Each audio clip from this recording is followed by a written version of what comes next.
Olá, sejam bem-vindos à terceira temporada do podcast Direito Empresarial Café com Leite. É novo por aqui? Então deixa eu me apresentar. Eu sou Amanda Taide, mineira na origem, com passagem em São Paulo e candanga de coração.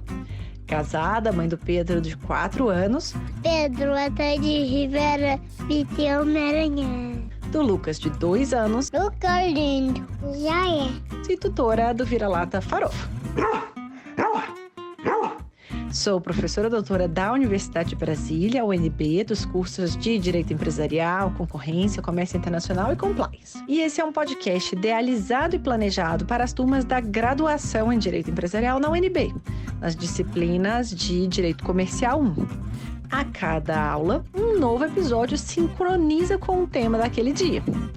Mas o podcast não se restringe mais aos meus alunos, pois todos os ouvintes, em quaisquer lugares do Brasil e do mundo, e em qualquer posição profissional que ocupem, poderão ter, com o nosso podcast, uma biblioteca virtual, em áudio gratuita, dos principais livros, capítulos ou trechos de livros, artigos acadêmicos essenciais para a compreensão do direito empresarial no Brasil. Eu estou muito animada para tomar a próxima xícara de café com leite com vocês. Bora comigo? A nossa xícara de café com leite de direito empresarial de hoje vai tratar de um livro muito relevante para o direito societário, intitulado The Modern Corporation and Private Property, de autoria de 2 autores, Adolf Berle e de outro autor, que é o Gardner Means. E para isso a gente vai ter a alegria de contar com a participação do professor Eduardo Goulart Pimenta comentando este livro. O professor Eduardo é doutor e mestre em Direito Empresarial pela Faculdade de Direito da UFMG, professor adjunto de Direito Empresarial na UFMG e na PUC Minas. É uma alegria tê-lo aqui, já que me formei na graduação na UFMG também. Ele é membro do corpo permanente do programa de pós-graduação estrito sensu, mestrado e doutorado na PUC Minas, procurador do Estado de Minas Gerais, advogado e consultor em Direito Empresarial. Professor Eduardo, muito obrigado por ter aceitado o convite para participar do nosso podcast, por apresentar de um modo simples, curto e gostoso este livro do Berle e Means. Olá, professora Amanda.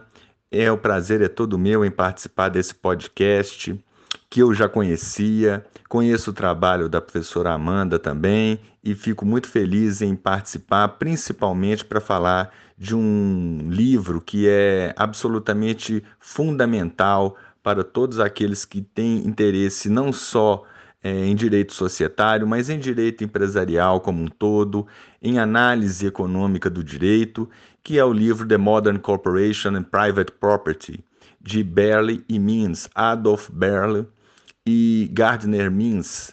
É um livro originalmente publicado na década de 30, especificamente 1932, mas que ainda mantém uma imensa atualidade e utilidade para as pesquisas em direito empresarial.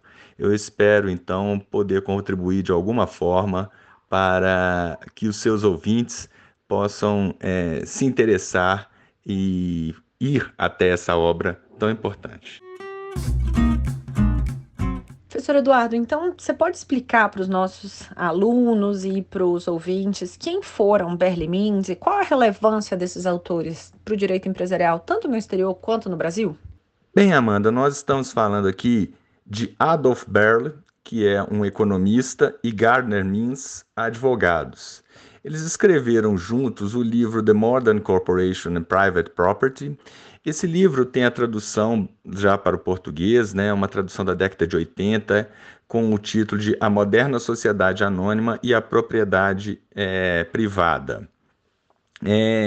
Esse livro, como eu disse, é um livro da década de 30, mas basta vocês fazer uma pesquisa na internet para você constatar o quanto ele ainda é citado e o quanto ele ainda é importante para diferentes campos de estudo, que vão desde o direito, claro, o direito societário, até a sociologia e, claro, passando também pela economia.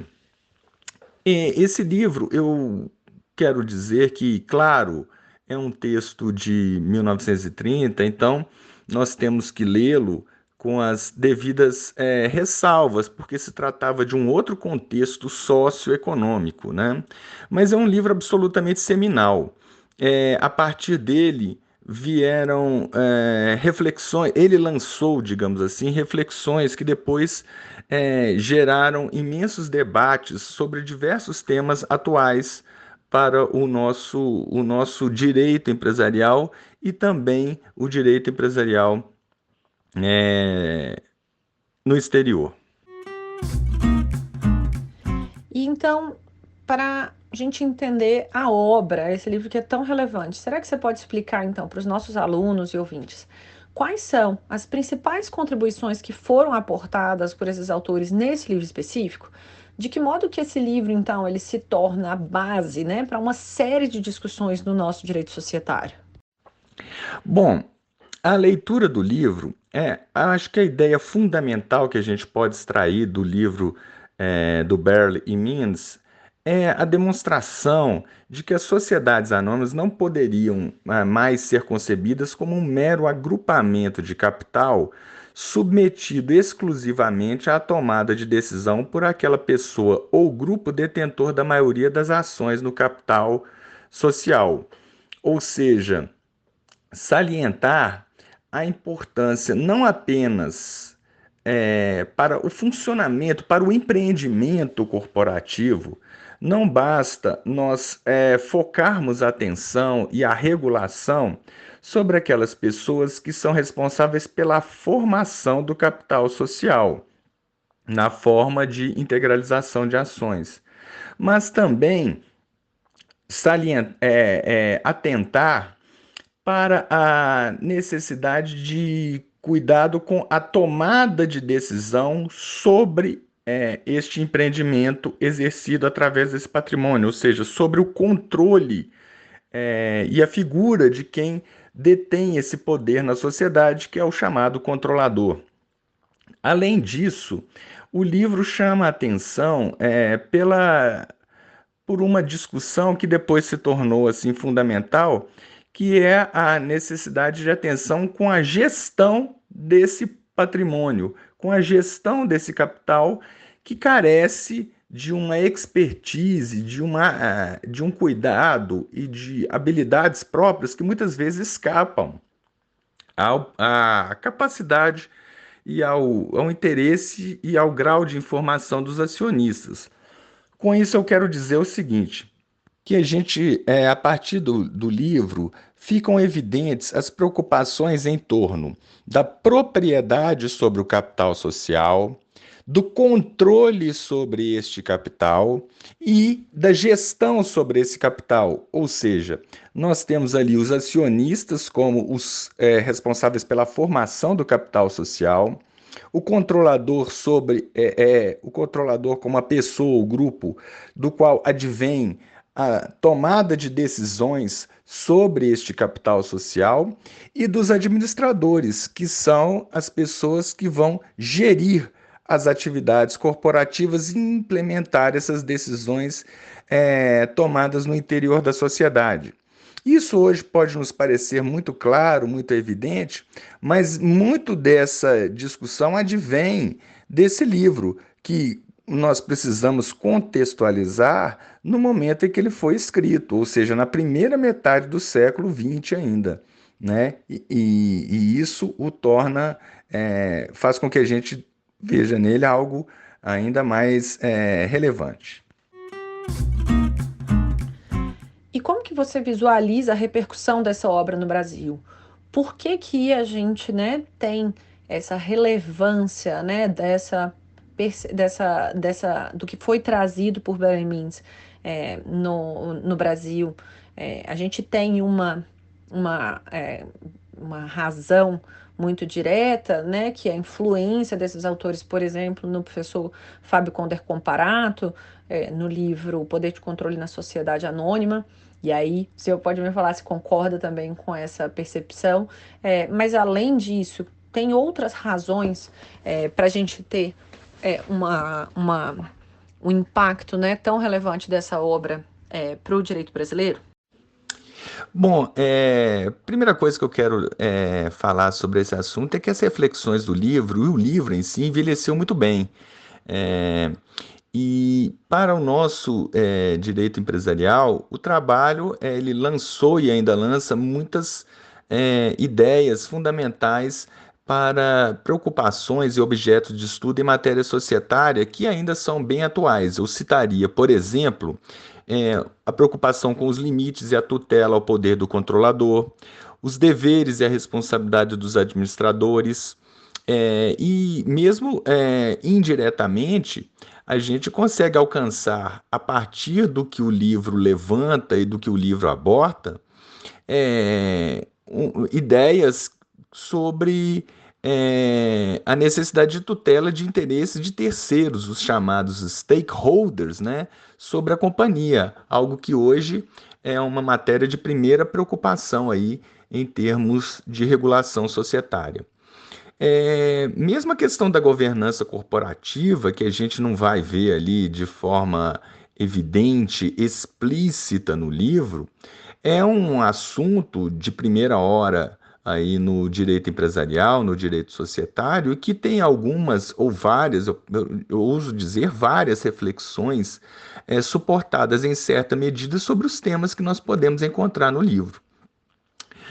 Um outro aspecto que eu acho interessante, que influenciou muito o nosso direito empresarial, é o próprio fato de o livro ser escrito por um economista e por um advogado, né? O que já deixava evidente a necessidade de diálogo entre direito e economia, principalmente em matéria empresarial, né? Algo que hoje me parece solidificado nas pesquisas jurídicas em matéria societária, essa utilização da análise econômica do direito como metodologia de estudo, já era algo ali pensado e implementado pelos autores deste livro, o que ainda é um ponto que eu gostaria de destacar sobre a relevância dele para o nosso direito empresarial.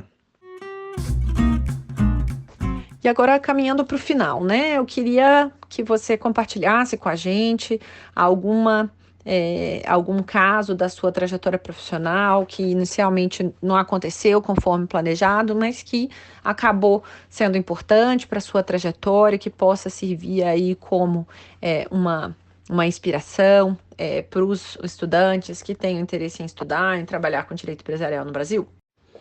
Bom, Amanda, em termos de carreira, eu não sou muito, não acredito muito que situações inusitadas, inesperadas, possam contribuir, não. Eu sempre confiei muito mais no planejamento e é assim que eu procuro atuar e me portar aí nesses 25 anos que eu já tenho de formado, pensando e planejando, né? Estruturando ações e objetivos tanto de curto, médio quanto de longo prazo. Porém, né, teve uma situação que, embora eu não possa chamar de um tropeço, foi uma positiva mudança de rota que aconteceu comigo. No início de 1988, eu estava concluindo os créditos do curso de mestrado lá na UFMG, em Direito Empresarial, quando eu recebi um convite para lecionar a faculdade do interior do estado. Como eu tinha muito interesse e nenhuma experiência docente, eu, obviamente, fiquei muito empolgado e muito inclinado em aceitar esse convite.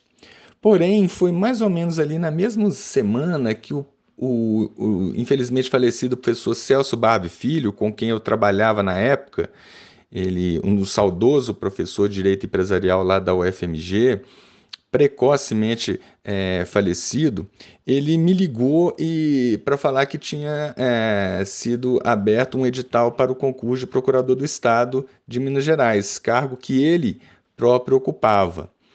E aí eu fiquei naquela situação, né? Falei, nossa, mas eu não estava me preparando para estudar para um concurso público, mas é uma carreira que eu sempre tive muito interesse, até pelo fato de ele também ser integrante dessa carreira. E aí eu fui pego totalmente de forma inesperada por aquela notícia, mas eu acabei declinando do convite para lecionar e assumindo ali a tarefa de estudar para aquele concurso ali. Havia pouco tempo, mas acabei tendo a felicidade de ser aprovado. É uma carreira que eu exerço também desde 1998, com muita satisfação, e acredito que tenha sido aí um episódio que não estava, que me tirou um pouco da rota, mas acabou levando a um resultado que eu considero muito bem sucedido. E por fim, eu queria saber quem que você gostaria de ouvir aqui mais. Um livro, um texto, um autor clássico, um autor atual, alguém aí de Minas também, algum colega, a gente já teve advogados. Quais outras pessoas que você gostaria que fosse comentado nas próximas temporadas do podcast?